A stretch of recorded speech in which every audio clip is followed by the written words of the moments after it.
Assalamualaikum warahmatullahi wabarakatuh. Bismillah walhamdulillah wassalatu wassalamu ala rasulillah wa man walah, amma ba'du. Alhamdulillahi hamdan yuwafi ni'amahu wa yukafi'u mazidah. Allahumma salli wa sallim ala sayyidina Muhammadin wa ala alihi wa sahbihi ajma'in.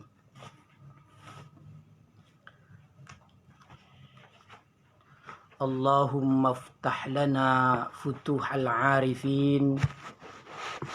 Ya Allah, bukakanlah bagi kami pintu-pintu ma'rifat layaknya Engkau buka futuhal arifin bagi orang-orang arif billah.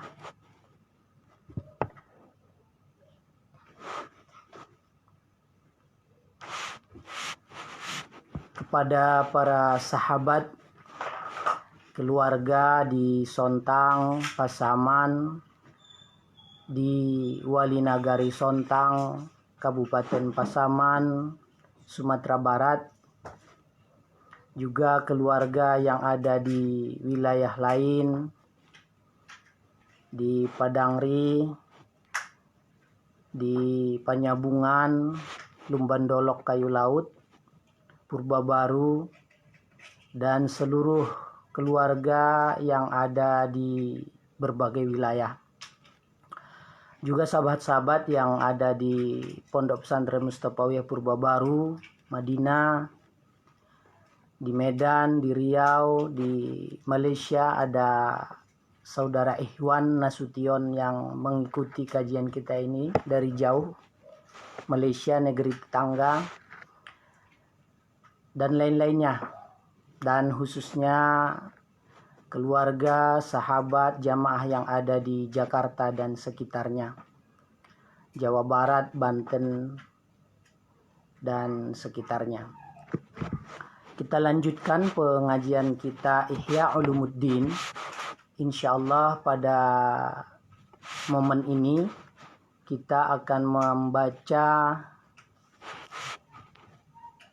Ihya jilid yang kedua dari 4 jilid yang sudah kita jelaskan di awal bahwa Imam Al-Ghazali itu membuat Ihya Ulumuddin. Di jilid pertama kita tahu dengan 4 bagian besar, atau satu jilidnya itu mencakup 10 buku atau 10 kitab. Jadi kalau dikali 4 ada 40 buku. Nah, satu jilid pertama itu berisi tentang rubu'ul ibadat.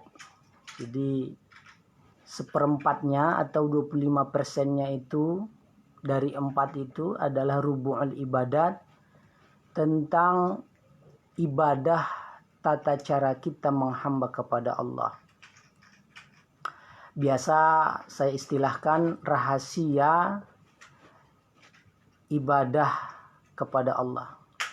Yang kedua, supaya nyambung ini,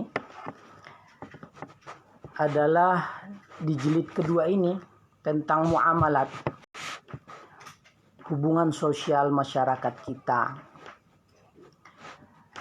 Di jilid kedua ini Imam Al-Ghazali mengajak kita sesungguhnya bertransformasi menjadi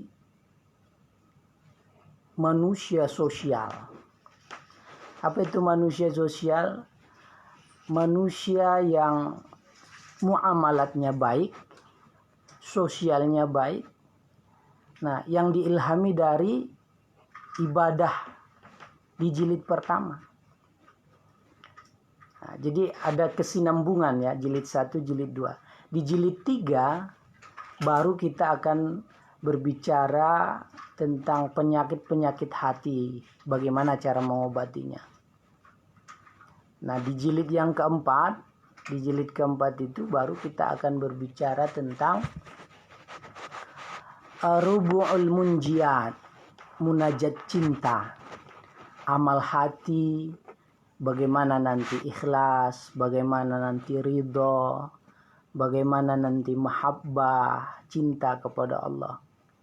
Dan cintanya itu dirasakan oleh kita, dan kita merasakan Allah itu mencintai kita. Ada tanda-tandanya. Baik, kita lanjutkan karena ini kita tidak boleh lebih dari 25 menit atau di bawah 30 menit. Permintaan keluarga supaya dan jamaah dan teman-teman supaya mutar videonya katanya tidak memakan kuota yang banyak. Jadi masih tetap bisa mengikuti kajian kitab kuning.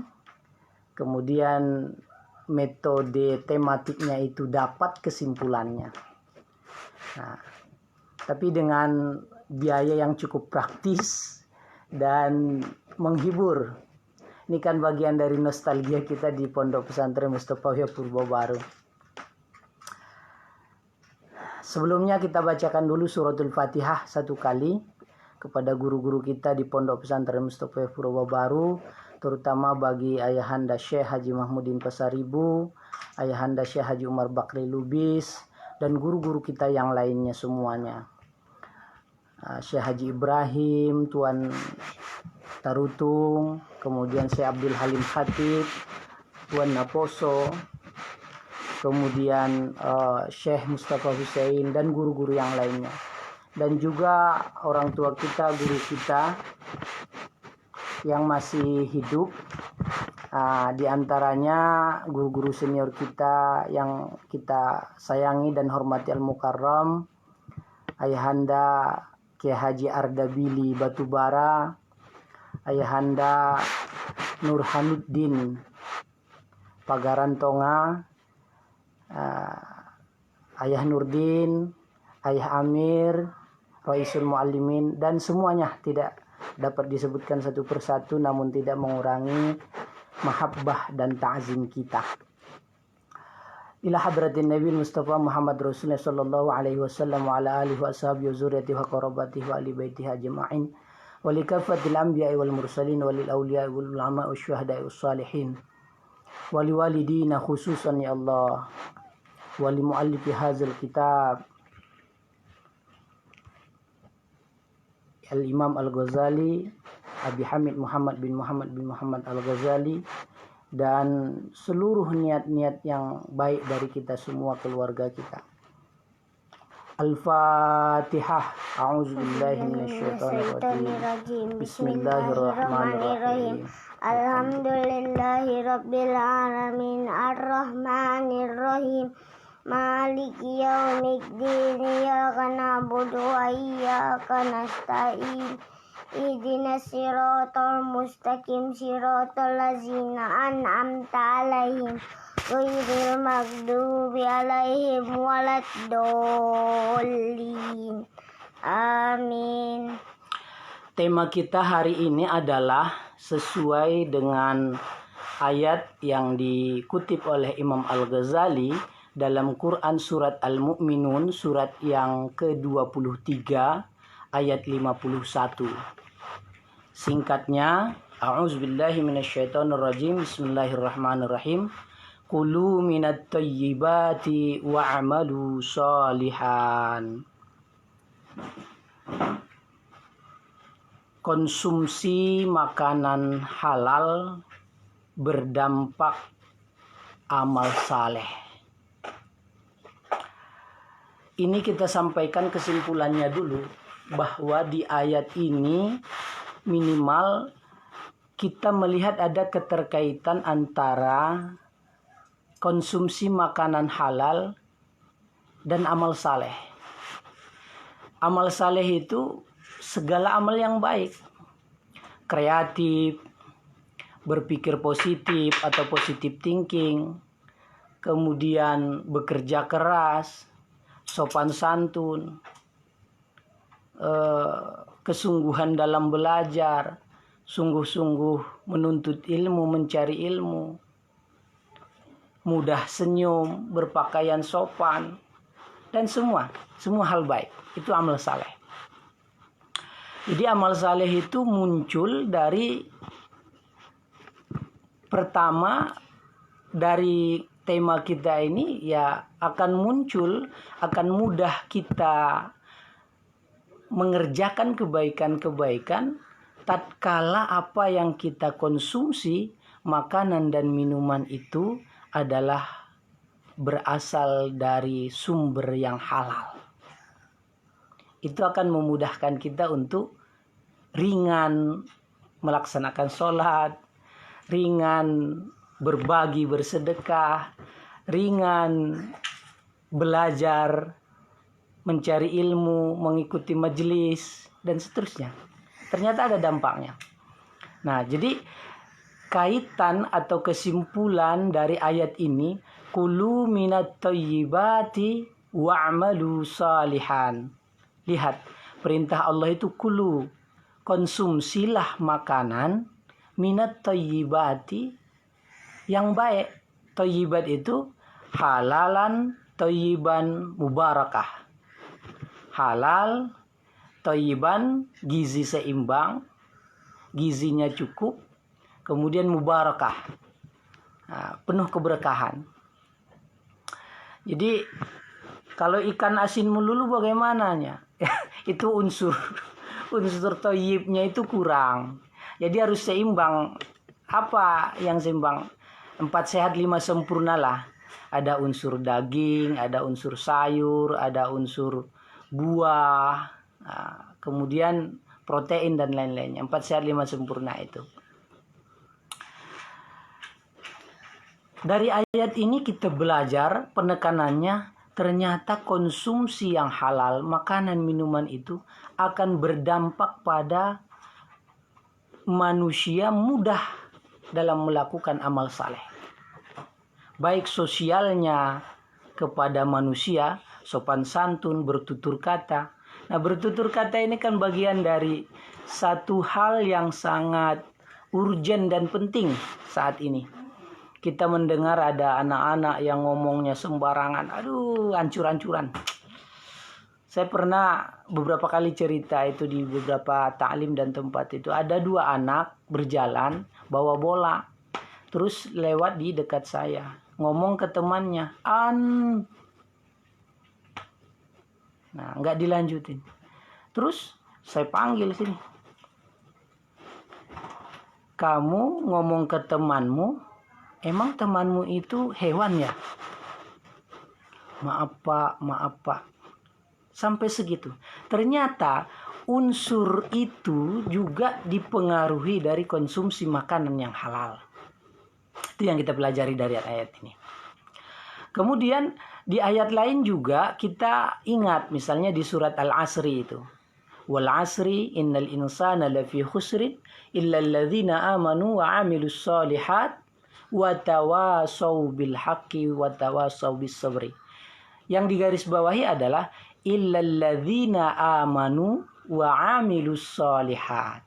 Jadi iman dan amal soleh itu 2 hal yang tidak bisa dipisahkan. Ibarat 2 mata uang. Sisi kanan dan sisi kiri. Ibarat 2 kaki. Kanan di depan, kiri menyusul. Kiri di depan, kanan menyusul. Tangan juga demikian. Nah, ternyata iman itu adalah abstrak, adanya di dalam hati, di pikiran, lalu memunculkan yang konkret, yang nyata, yaitu amal saleh, tindakan. Nah, tindakan berbicara, tindakan sopan santun, tindakan bekerja, dan seterusnya. Nah, dari minimal 2 ayat ini, kita dapat belajar bahwa iman akan berdampak pada amal soleh. Makanan yang halal, konsumsi yang halal akan berdampak pada amal soleh. Nah, jadi kalau ada anak-anak kita susah dididik, ngomongnya ngaco gitu, maka kita berkacalah kembali pada konsumsi makanan halal, makanan yang dibawa oleh orang tua ke rumah. Sebenarnya Imam Al-Ghazali itu membagi 3 ini. Ada adab-adab makan itu. Jadi adab pra makan, sebelum makan apa? Ya tentu bekerja menghasilkan hal yang halal dari pekerjaan itu. Lalu itulah yang dibelikan untuk sembako, lalu diberikan nafkah untuk anak istrinya. Kemudian adab halul akli, pada saat makan, proses makannya dimulai dengan doa. Ulama-ulama, kiai-kiai, wali-wali Allah itu mereka berwudu terlebih dahulu sebelum makan. Orang-orang yang salik atau suluk biasanya itu disebutkan di daerah-daerah, itu tidak boleh itu putus wudunya, apalagi mau makan itu. Masaknya aja, yang masak nasi, masak lauk itu tidak boleh, tidak berwudu gitu. Nah, baru adabul akli ba'dal akli. Jadi adab makannya itu setelah makan itu ngapain? Ya tentu baca doa dan seterusnya. Nanti itu akan kita lihat. Jadi kesimpulannya adalah bahwa apa yang kita makan, baik minuman, baik makanan, konsumsi itu akan mempengaruhi amal saleh kita. Quran surat Al-Mu'minun surat yang ke-23 ayat 51. Baik, kita punya waktu sekitar 10 menit. Kita akan lanjutkan bacaan makra'nya. Bismillahirrahmanirrahim. Kitabu adabil akli. Nah, kitab menjelaskan tentang adab-adab makan. Wa huwa awwalu min rubu'il ibadah min rubu'il adati min kitab Ihya Ulumuddin. Kitab adab makan itu adalah bagian pertama dari rubu'ul ibadat, dari kitab Ihya Ulumuddin. Nah, seperti kita tahu, rubu'ul ibadah, rubu'ul adat atau muamalat itu terdiri dari kumpulan 10 buku atau 10 kitab. Nah, ini dimulai dengan adab makan. Dari cakupan Ihya Ulumuddin yang 4 jilid itu. Alhamdulillahillazi ahsana tadabirul kainat. Fa khalaqal arda was samawati wa anzalal ma'al furat minal mu'sirat fa akhraja bihil habbu wan nabatu wa qaddarul arzaqa wal aqwat. Nah, jadi hebatnya Imam Ghazali itu ketika berbicara tentang makanan halal, maka muqaddimahnya juga dimulai dengan makanan yang halal, menjelaskan itu. Wa qaddarul arzaqa wal aqwat, begitu. Segala puji milik Allah yang telah menciptakan alam semesta dengan sebagus-bagusnya. Lalu Allah menciptakan bumi dan langit. Lalu Allah turunkan air dari yang mengalir, di antaranya sungai Furat yang ada di Mesir. Lalu Allah keluarkan dari bumi itu al-habbu wan nabatu, biji-bijian dan tumbuh-tumbuhan. Nah, padi, buah-buahan dan seterusnya, ya, gandum. Wa qaddaral arzaqa wal aqwat. Lalu Imam Ghazali mengingatkan kita, Allah sudah menentukan rezeki dan makanan pokok yang akan kita konsumsi. Wa hafaza bil ma'kulati qawiyul hayawanat. Dan Allah sudah memelihara hewan yang halal untuk kita konsumsi. Wa a'ana 'ala ta'ati wal a'malis shalihat bi aqlit thayyibat. Nah, lihat ini jelas banget. Lalu Allah berikan pertolongan, memberikan kemampuan dan amal soleh bagi orang yang akan mengkonsumsi makanan yang thayyibat, halal thayyibat. Wassalatu ala Muhammadin zil mu'jizatil bahirat wa ala alihi wa ashabihi salatan tatawali ala mumarril awqat wa tatadha'afa qubis sa'at wa sallim tasliman kasira. Indah banget Imam Ghazali. Amma ba'du, fa inna maqsida zawil albabi liqa'ullahi ta'ala fi daris thawab. Imam Ghazali mengingatkan kita setelah dia membacakan muqaddimah tentang konsumsi halal itu indah sekali. Fa inna maqsida zawil albab gitu. Jadi tujuan atau maksud orang yang memiliki albab, pikiran yang cerdas gitu. Ulul albab, yang tercerahkan itu, liqa'ullahi ta'ala fi daris sawab. Kelak dia berharap berjumpa dengan Allah di negeri akhirat, di negeri yang membawa pahala, kebaikan, dan paling penting diridhoi oleh Allah dalam hidup dan matinya. Wala tariqa ilal wusuli liqa'illahi illa bil ilmi wal amal.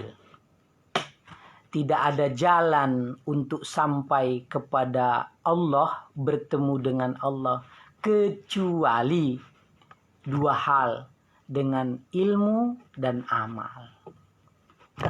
Subhanallah, jelas ya. Jadi untuk mencari ridho Allah itu kata kuncinya ilmu dan amal.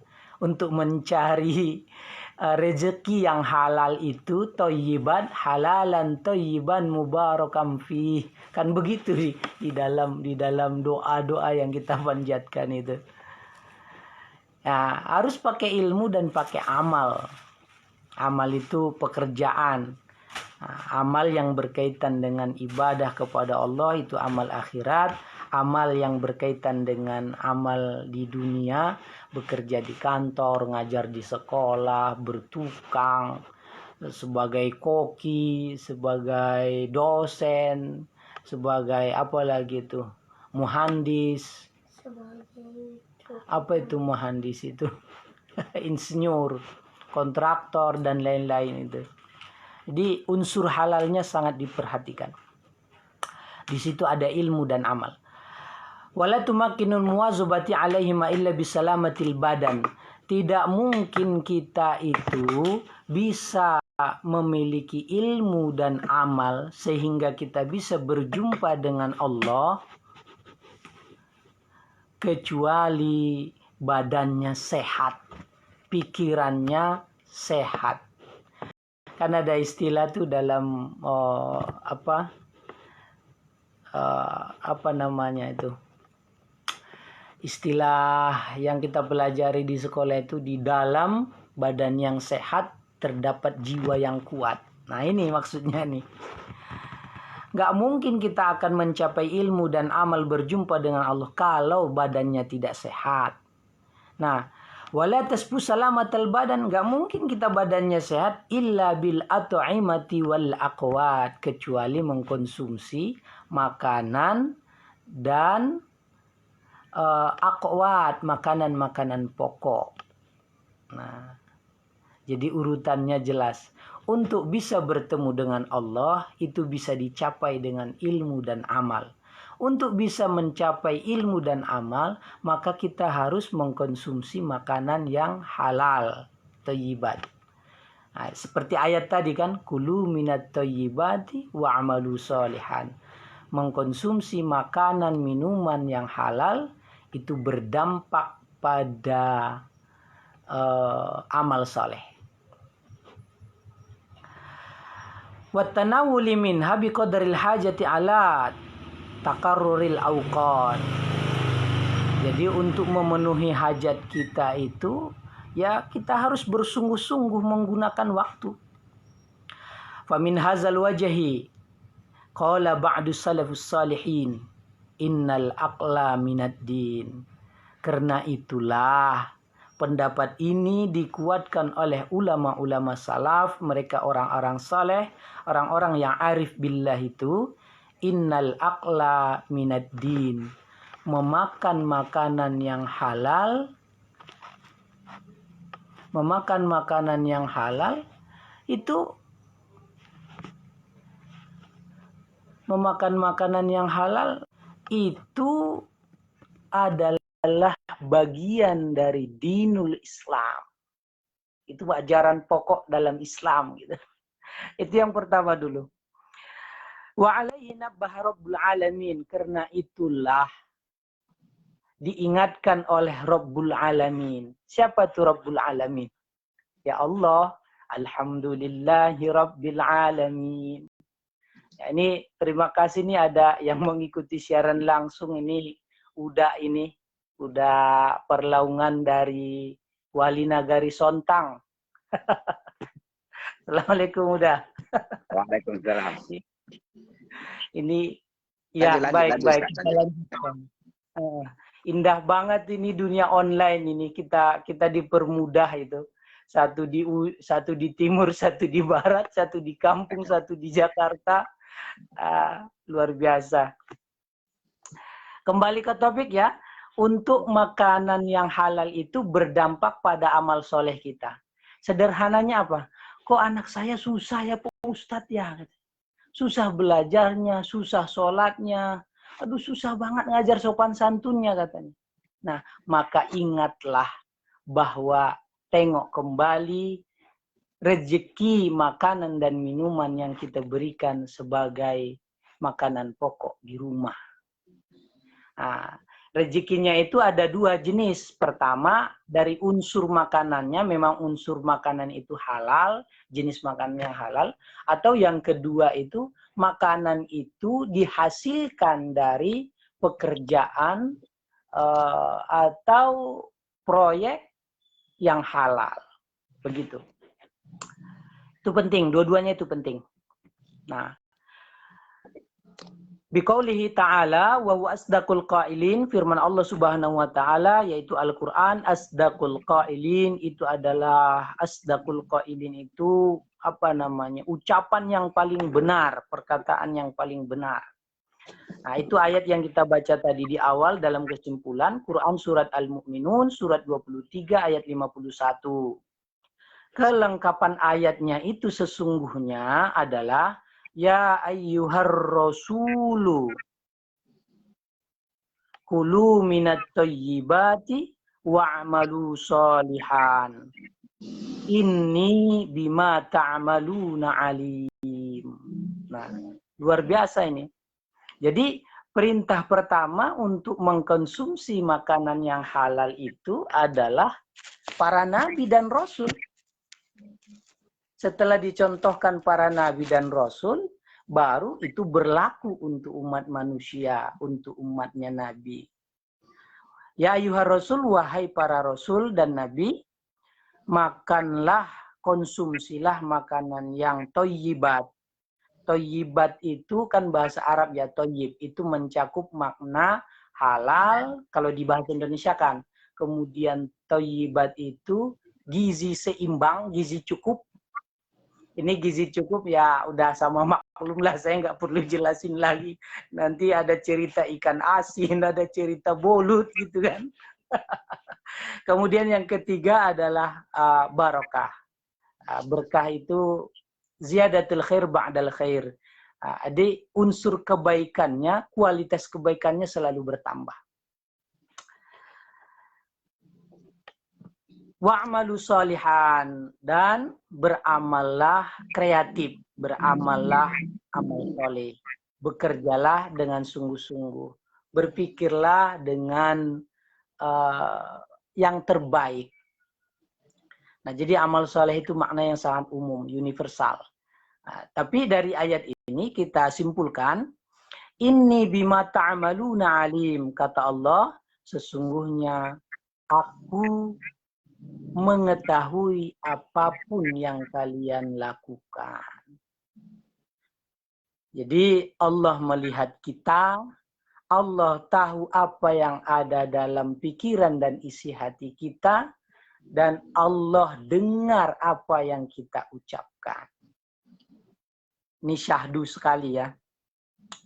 Luar biasa. Faman yuqaddimu 'alal aqli liyasta'ina bihi 'alal ilmi wal 'amali wa yuqawwiya bihi 'alat taqwa. pernyataan yang sangat jelas dari menerangkan ayat itu bahwa mendahulukan pentingnya konsumsi makanan yang halal agar kita bisa terbantu, tertolong, mudah dalam mencari ilmu dan beramal soleh. Dan menguatkan prinsip-prinsip takwa. Nah, di sini baru sangat jelas kita ikuti ternyata konsumsi makanan itu baik dia berupa jajanan, minuman, itu mempengaruhi fisik kita dan berdampak pada fisik dan pikiran kita untuk melakukan amal. Itu tadi kasusnya, contoh kasusnya, Ustadz, kok anak saya susah banget ya belajarnya. Ustadz, susah ngajarin akhlaknya susah. Nah, maka hal pertama yang harus kita lihat adalah konsumsi makanan apakah bersumber dari yang halal. Itu dulu. Baru nanti ada di situ konsep teladan. Nah, keteladanan. Apa yang biasa dia lihat di rumah, maka itulah yang akan menyerap. Karena anak itu kan sama seperti kertas putih. Nah, tulisan apa yang ingin kita tulis, maka itulah yang ada di kertas itu. Almarhum Kiai Haji Zainuddin MZ itu biasa membuat istilah penggambarannya itu sama seperti kaset kosong katanya. Karena zaman dulu kan zaman kaset itu. Nah, maka rekaman apa yang kita buat, maka itulah yang akan terekam bagi anak kita. Baik, sekitar 5 menit lagi kita punya waktu supaya tidak terlalu menjenuhkan.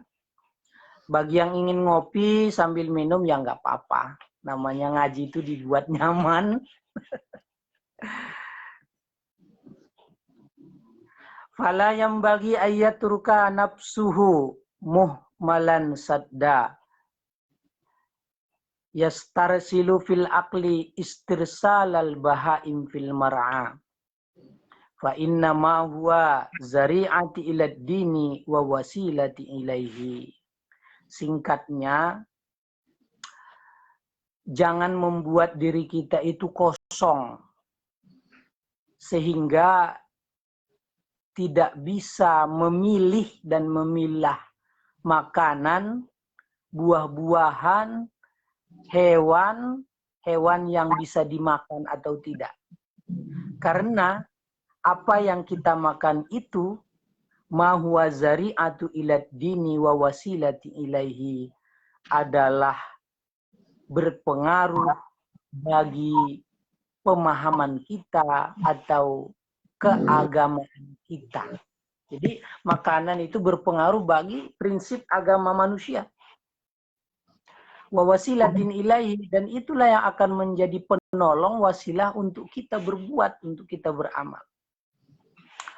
Yang bagi antazharo anwar yang bagi antazharo anwaruddin alaihi wa innam anwaruddin adabuhu wa sunanuhu allati yazimu bisababiha mudafa'atan lil wazri wa mujlabatil ujuri wa in kana fiha awfa hazzal lin nafsi.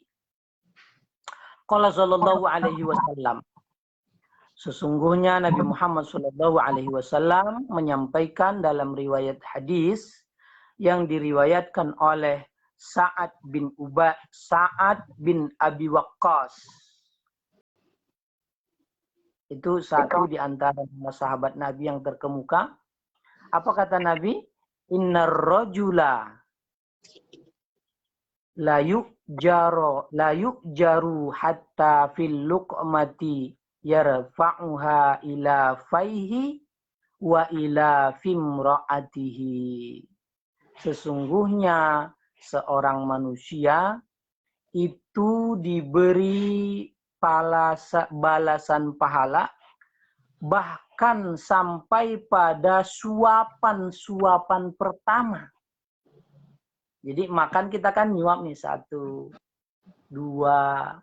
Nah, dalam setiap suapan itu Allah hitung pahala. Allah berikan ganjaran kebaikan. Pahala itu apa sih pahala ya? Ya pahala ya nanti pasti akan kita terima di akhirat. Tapi kalau di dunia ini balasan kebaikan yang kita terima, apakah berbentuk konkret nyata atau berbentuk abstrak? Berbentuk abstrak itu apa? Ketenangan hati, kenyamanan hidup, kenyamanan baca Quran, kenyamanan ikut ngaji. Nah, itu hal-hal yang luar biasa. Jadi dalam setiap suapan itu yang kita sampaikan ke mulut kita, Allah berikan balasan kebaikan, Allah berikan pahala. Wa ila fimro'atihi, dan belanja nafkah keluarganya, istrinya dan anak-anaknya. Wa inna mazalika iza rafa'ah biddin waliddin mura'iyan fihi adabuhu wa wazaifuhu wa ha nahnu narshudu ila wazaifiddin fil aqli faraiduha wa sunanuha wa adabuha wa marwatiha wa hayatiha bi arba'ati abawabin. Jadi karena itulah pembahasan tentang konsumsi makanan halal ini bagian dari agama yang sangat mendasar, kata Imam Nawawi, kata Imam Ghazali itu. Wahahuna narshudu ila wazaifiddin. Karena itulah yang kami sampaikan yang banyak terlupakan di tempat-tempat lain. Nah, ada masalah-masalah fardu, ada masalah-masalah yang sunnah di situ, ada adab-adabnya. Nah, minimal Imam Ghazali mengingatkan kita di sini fi arba'ati abawabin, ada 4 bab, 4 bagian. Wa faslun fi akhiriha al-babul awal. Nah, bab yang pertama itu fi ma labud dalil akili min mura'ati wa inim farada bil akli. Jadi dia harus memperhatikan, menjaga hati-hati banget tentang makanan yang akan dia konsumsi walaupun dia sendirian. Nah, walaupun dia sendirian. Ini farada bil akli. Dia makan sendiri. Kan nggak ada orang nih, nggak ada. Hantam aja dah, hantam kromo gitu. Nggak bisa begitu.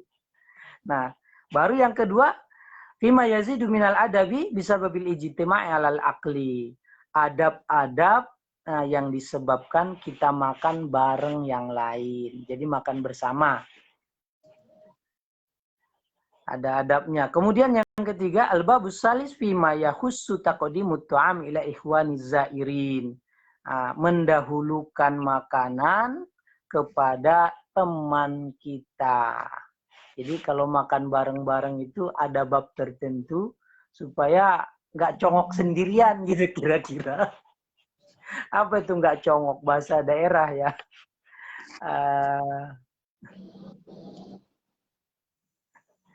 Artinya hak-hak temannya nggak terabaikan gitu loh.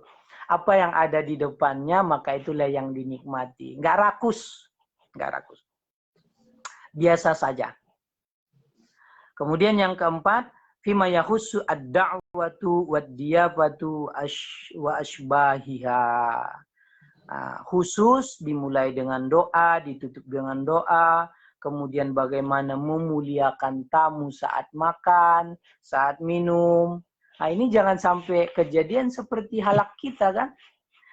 Tamunya datang menjelang waktu siang misalnya jam 10 atau setengah 11 sampai zuhur jam 12, setengah 1 kalau di daerah di kamu tuh.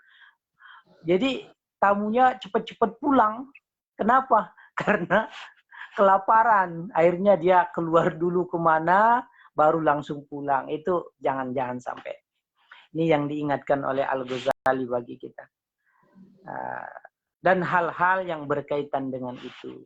Jadi sebagai kesimpulan, agar tidak terlalu panjang dan tidak terlalu larut, Ini saya kira udah lebih dari 25 menit ini.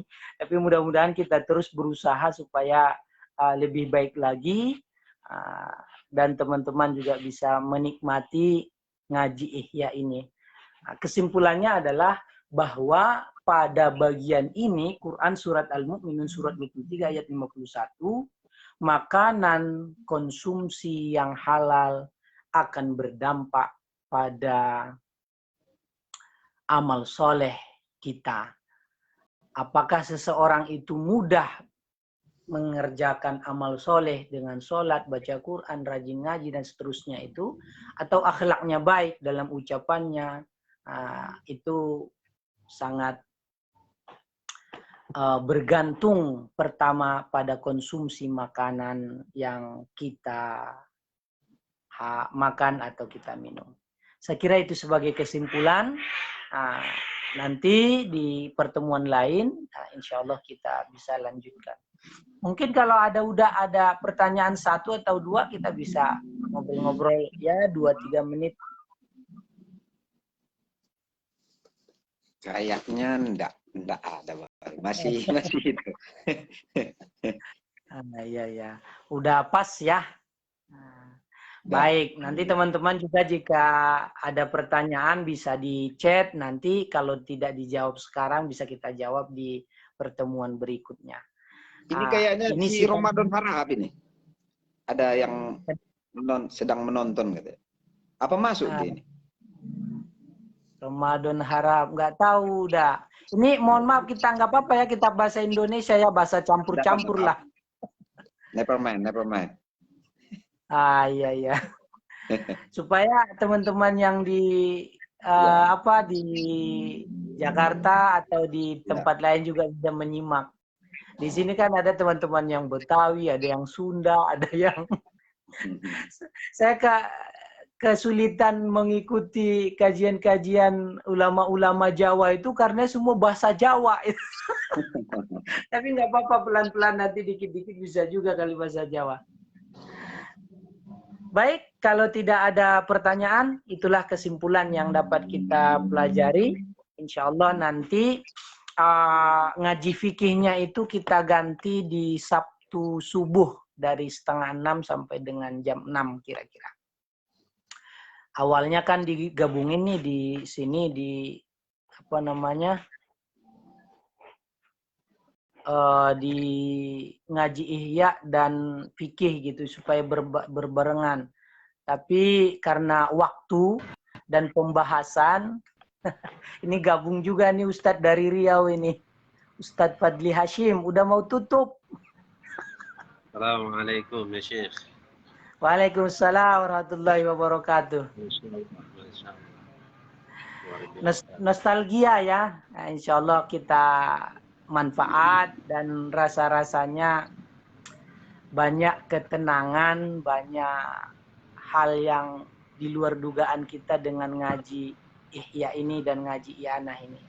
Bagian dari meneruskan perjuangan almarhum Kiai Haji Mahmudin Pasaribu, ayahanda yang ngajarin kita baca kitab di Purba. Kemudian ayahanda Syekh Haji Umar Bakri Lubis dan guru-guru lainnya. Dengan tidak menyebutkan satu persatu, itu tidak mengurangi rasa hormat dan takzim kita. Dan tentu juga guru-guru kita di SD, di Madrasah Ibtidaiyah Sontang. Kemudian di MDA Sontang itu, saya juga pernah ikut di situ. Masjid Taqwa. Insyaallah kita jumpa lagi ya. Kita tutup dengan doa singkat. Bismillahirrahmanirrahim.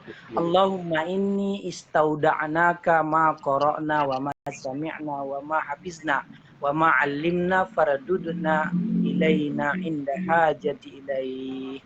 Ya Allah, kami titip kepadamu ilmu yang telah kami pelajari, kami dengar, kami baca, kami hafalkan, dan kembalikan bagi kami Allah tatkala kami membutuhkan ilmu itu. Walhamdulillahi rabbil alamin. Terima kasih, mohon maaf jika ada kata yang tidak pas. Tolpak tolpik ni pinggan namar serakan dia laman. Saya selamat hita dalam pengajian dan insya Allah sejahtera dalam perjalanan. Assalamualaikum Amin ya rabbal alamin. warahmatullahi wabarakatuh. Waalaikumsalam warahmatullahi